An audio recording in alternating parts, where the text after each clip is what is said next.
Good morning everyone and welcome back to a new round here of the Daily Gaming News at the New Byte. My name is Hostess and let's just jump right into it. The first bit of news is about Tfue or Tfue, I don't really know. It's about Turn 10, part of the Faze Clan and a very big Fortnite streamer, and he is now actually suing his, clan, the Faze Clan, the organization that is keeping him around, giving him a home and sort of helps promoting him and getting in there where he is today, with a YouTube channel across 10 million subscribers and even a lot more also on Twitch over there. The whole idea is that Tfue says, okay, I need to get out of the contract with Faze Clan because they are taking all of his money, or at least a very large portion of it. We're talking purportedly entitled to 80% of revenues earned as commission for sourcing the deal, and then also he's required to pay the Faze Clan 50% of revenues earned through appearances, touring and similar activities. That's the contract that he says he wants to get out of. He signed in April 2018 and tried to get out of it in the end of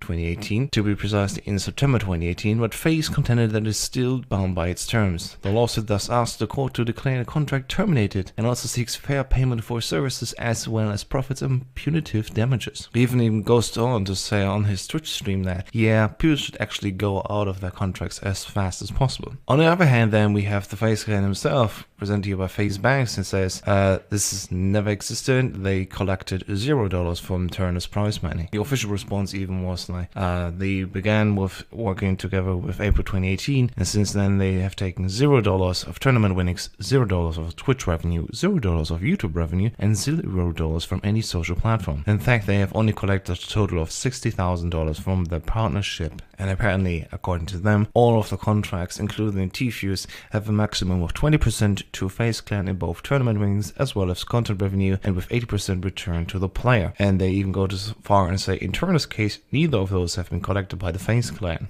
Alright. Why is that interesting? Well, first a bit of it's not just about drama, it's always interesting in a bigger sense when I try to talk about it at least. And that is actually about the Faze Clan not being a proper organization, actually. As it says here, because Faze Clan is unlicensed, it has avoided regulation by California's labor commissioner. The need for licensure and regulation, however, is dire. Not only does Faze Clan take advantage of these young artists, it jeopardizes their health, safety and welfare in violation of the Talent Agency Act. The story goes on even deeper about alcohol-fueled parties when Tfue was not even 21, and this is America, and even not being taken care of when he, for example, had injuries, which is another American thing, I guess, not being sent to the hospital even though he had some trouble when shooting videos. So yeah, that's where we are at right now. It's definitely interesting to see where this goes on, because I know the Faze Clan at least is one of the very big sort of social media startups that's bringing out lots of good people that just try to entertain, and then they get hit by these very harsh restrictions, so who knows how that would go on. Another bit of news that go much faster now, we have also George R.R. Martin talking about that he actually supported developing a video game in Japan, and then Gematsu came forward and said, actually we heard about that as well, and it's gonna be the next From Software game that will be presented at the Microsoft E3 conference this year in June. How that will come true, we'll see of course only then in June. Hopefully it is true, because it sounds amazing if George R.R. Martin has his hands on as one of the story writers for the next From Software game. Then Capcom says it also wants to continue using its re-engine, the one that has been used for Resident Evil 7, and then further on also being reused for Resident Evil Remake